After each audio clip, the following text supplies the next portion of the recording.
If you think you already know what it means to grow old, I ask you to stay with me for a few moments. My name is Richard Martinez. I was 75 years old when my 3 children left me at a nursing home with nothing but an old leather suitcase in my hands.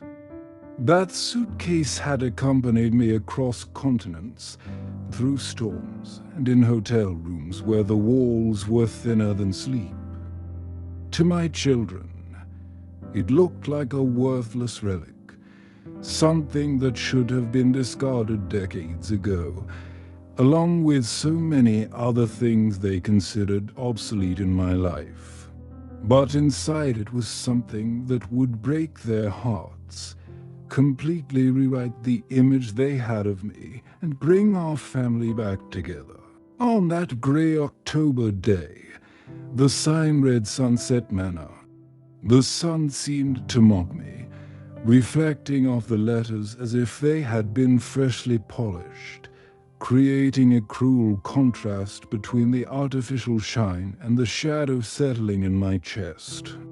Michael, my son, carried the car keys like a judge holding a final verdict, his fingers white from gripping the metal so tightly.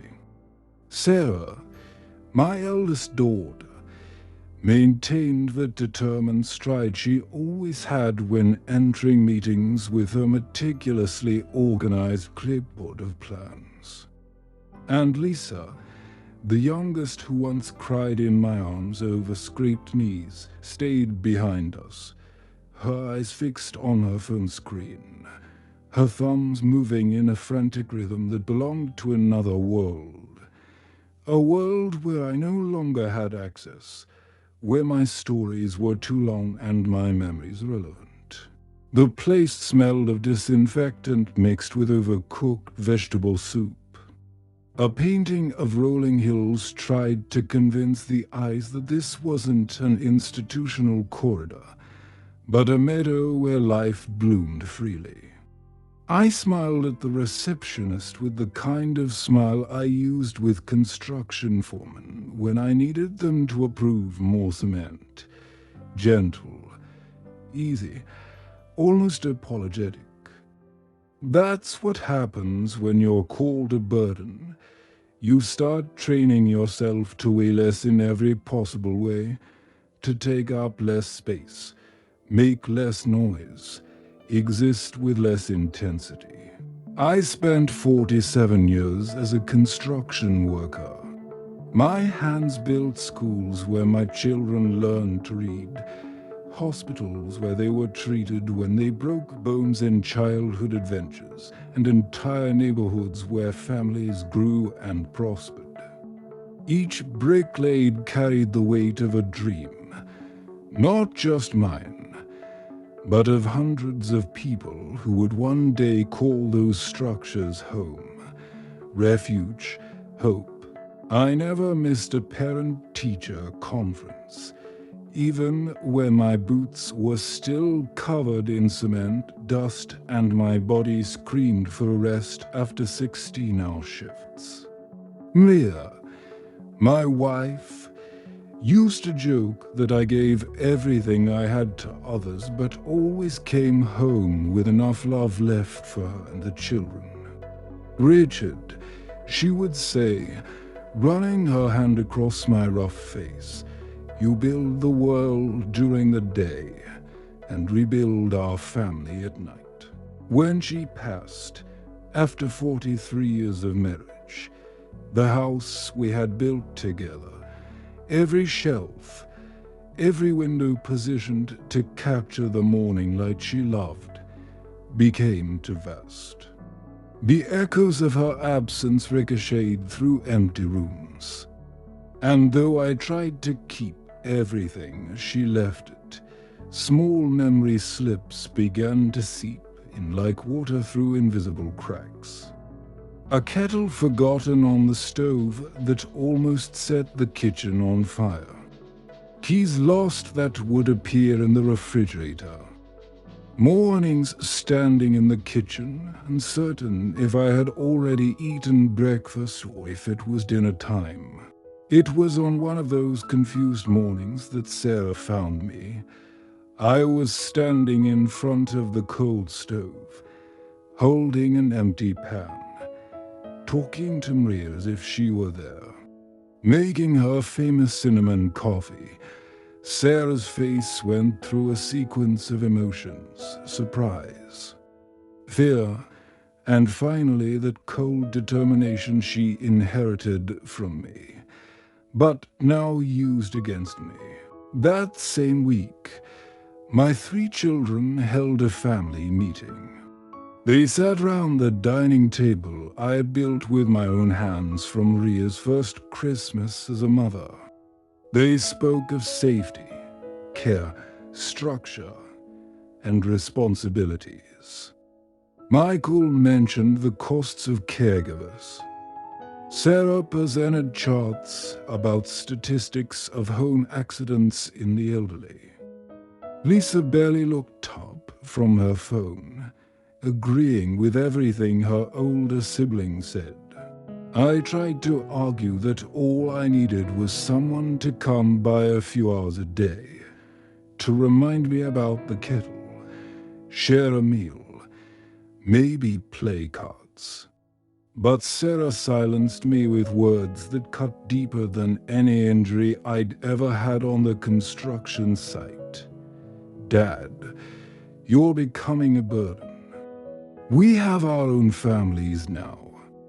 Our children need us. Our jobs demand our full attention.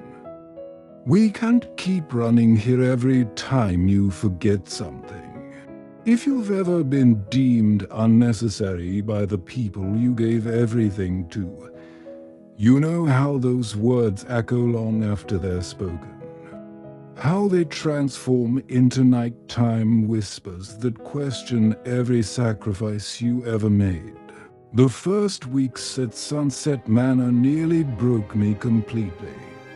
I watched families visit their loved ones on weekends while my phone remained as silent as a tombstone. Meals tasted like routine, not nourishment. Mashed potatoes every Monday, boiled chicken every Wednesday, thin soup every Friday. The television in my room played the same old movies on an infinite loop, but none could distract me from the silence pressing in from all sides like water at great depths. I began to shrink into myself. Smaller bites at meals I barely touched, fewer words at mandatory bingo and craft activities, less presence in every way. The staff thought it was simply normal adjustment.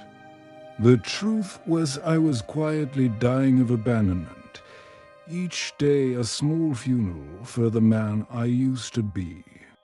But I wasn't completely alone. I still had my suitcase. Every day, I kept it beside me like an anchor in a sea of institutionalized forgetting.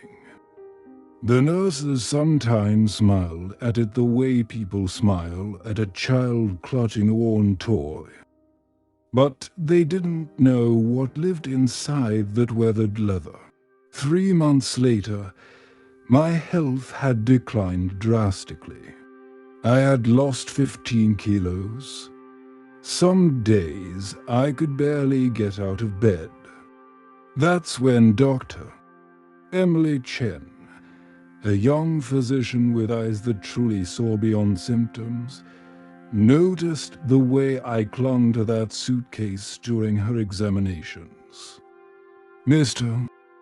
Martinez," she said gently, sitting on the edge of my bed on a rainy January afternoon, "I've noticed you never part with that suitcase. It must be very special. For the first time in decades, I let someone see what was inside. My hands trembled, not from age, but from emotion as I turned the metal clasps that creaked like a door unclosed. The metallic click echoed through the small room, and when the suitcase opened, the smell of old paper filled the space like a memory you can almost touch. Inside were bundles of letters tied with faded ribbons, their edges yellowed by time like preserved autumn leaves. Military medals wrapped in fabric that Maria had cut from her wedding dress. A bank statement from almost 4 decades ago, folded with obsessive care. And a handwritten letter I had never managed to give my children, the words blurred in places where tears had fallen while I wrote. Those letters told the story I had hidden for so long that sometimes I almost forgot it was true. During the Vietnam War, I wasn't just building schools and houses on American soil. I was part of a classified operation, constructing temporary hospitals and safe shelters in combat zones. I wasn't a soldier with a rifle. I was a builder with wood, nails, and stubborn courage. When buildings collapsed under bombardment, I went back in to pull men from the rubble. The first time was pure instinct. The roof had caved in after a mortar attack, and I could hear moaning beneath the debris. Without thinking, I started digging with my bare hands until he bled, pulling beams and concrete until I found the young soldier, a 19-year-old kid from Iowa who was crying for his mother. I carried him on my back for 200 meters under crossfire. The second time, it was 3 men trapped in a collapsed medical bunker. One was a medic. The other 2 were wounded soldiers he refused to abandon. It took me 4 hours to create a passage, and 2 more to get everyone out, one by one. The third time almost cost me everything. An explosion left me half deaf in my left ear and with scars that looked like river maps across my back. For acts they called bravery, I received medals I never displayed. To me, it wasn't heroism. It was basic human instinct. When a roof collapses, you don't count the risk. You count the breaths you can save. The letters were from the families of those men. Mothers thanking a faceless stranger for returning their sons. Children writing years later to say their father had lived long enough to teach them to ride a bike, to fish, to be good people. Soldiers telling me the only reason they ever saw home again was because someone stubborn enough to run toward danger carried them to safety. Beneath those letters was a bank statement from 1987. It showed more than $2 million, money from a government settlement after my injuries overseas and a successful lawsuit related to Agent Orange exposure. I never touched that money. I called it blood money, stained with suffering to spend on personal comforts. Instead, I let it grow, conservatively invested, waiting to one day be handed to my children to ease their lives in ways mine had never been easy. At the very bottom, folded with obsessive care, was the will I had drafted just a week before being sent to Sunset Manor. In it, I left everything to my children, the house, the money, even the old truck that Michael always said he'd sell as soon as I was gone. Alongside it was a letter where I finally tried to explain who their father really was, the stories I never told, the sacrifices I made in silence. My plan had been to share it over Sunday lunch, with fresh bread on the table and coffee brewing, the afternoon light coming through the kitchen window just the way Marie liked it. But that Sunday never came. Instead, I was packaged and delivered to Sunset Manor like an inconvenient parcel. Doctor. Chen was silent for a long time after reading some of the letters. Tears ran silently down her face as she held a faded photo of me at 28, covered in dust and blood, carrying an injured man on my back. "Mr. Martinez," she finally said, her voice choked with emotion, "your children need to know this. They need to know who you really are." I shook my head. They made their choice. I don't want their love because I was a hero or because I have money. I wanted their love because I'm their father. That should have been enough. But Drive. Chen didn't give up. With my reluctant permission, she contacted my children. She said it was urgent, that they needed to come immediately. For the first time in 3 months, all three appeared together, their faces showing barely disguised irritation at what they assumed was an old man's dramatics. When they finally saw the contents of the suitcase spread across the bed, the medals, the letters, the bank statement, the raw truth of the father they thought they knew, the room became so quiet you could hear the rain tapping against the window like nervous fingers drumming. Sarah was the first to pick up one of the letters. Her hands shook as she read about a young soldier describing how her father had saved him, how he now had grandchildren because of a brave man who never asked for anything in return. Michael held the bronze star as if it were made of glass, his eyes moving between the metal and my face as if seeing me for the first time. Lisa, for the first time in years, put her phone away and knelt beside me, tears streaming down her face as she read the letter I had written for them. "Dad," Sarah whispered, her voice breaking like it hadn't since she was a child. "Why didn't you ever tell us? Why did you hide all of this?" I looked at each of my children's faces.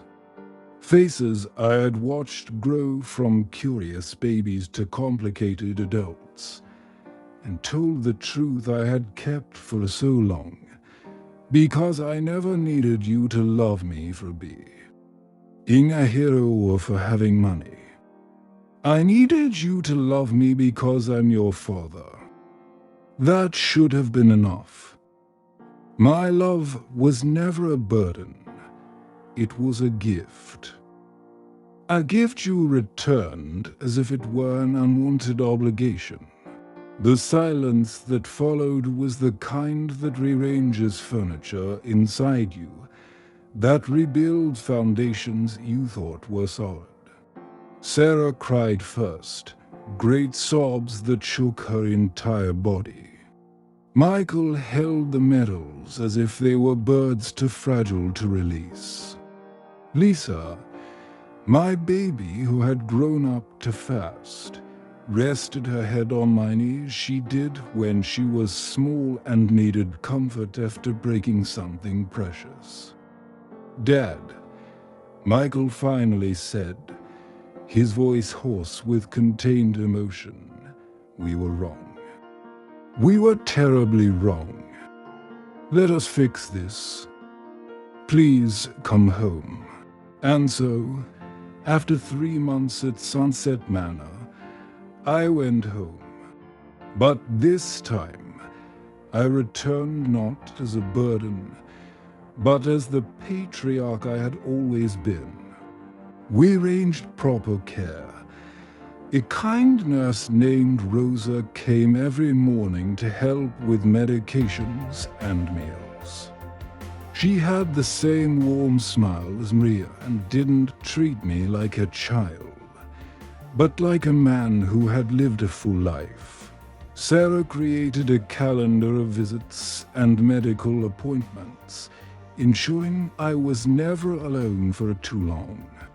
Michael took over house repairs, finally learning to use the tools I had tried to teach him when he was a teenager and thought manual labor was beneath him. Lisa came in the evenings, and we watched old movies she used to roll her eyes at as a child. Now she saw them with new eyes. Understanding the stories of sacrifice and love that once seemed too melodramatic. For the next 5 years, I lived not in loneliness, but in full presence. The house breathed with life again. The kettle whistled without danger because someone was always nearby. My grandchildren's laughter filled rooms that had echoed with emptiness, the house that had become. Too big learned to feel exactly the right size. My grandchildren learned to use a hammer, to measure wood with a level, to listen to stories not in their school books about a grandfather who built hope in war zones. Veterans who learned of my past began to visit quietly.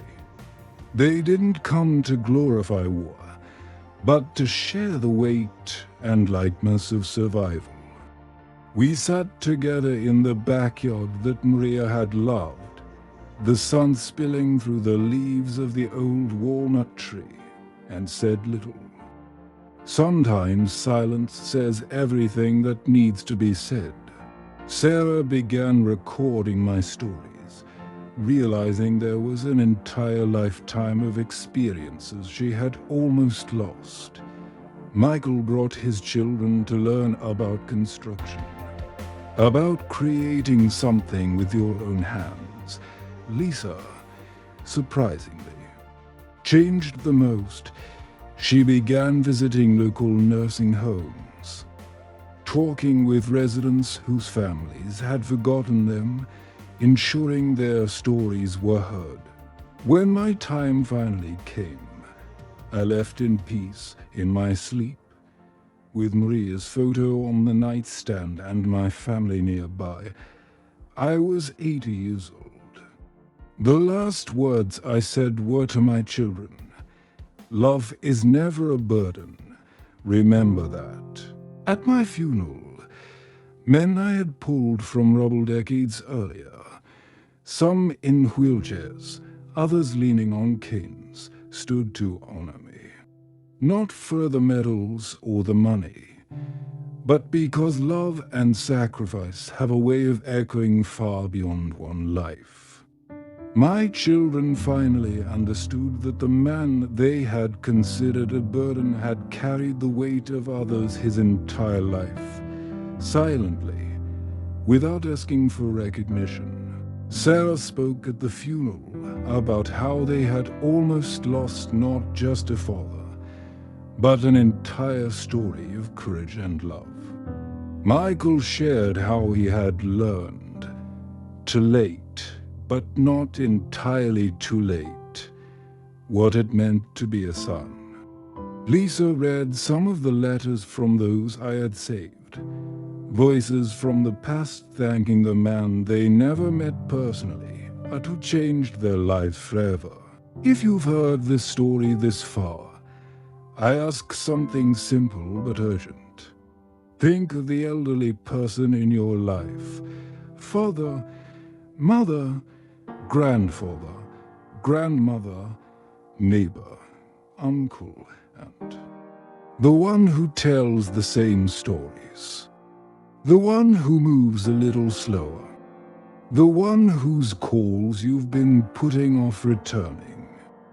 Call them Visit them. Ask about their stories, the real ones, the deep ones, the ones they never shared because they thought no one would care. You might discover a hero, a secret, a lifetime of love that was waiting for someone to recognize it. Because the greatest tragedy isn't growing old.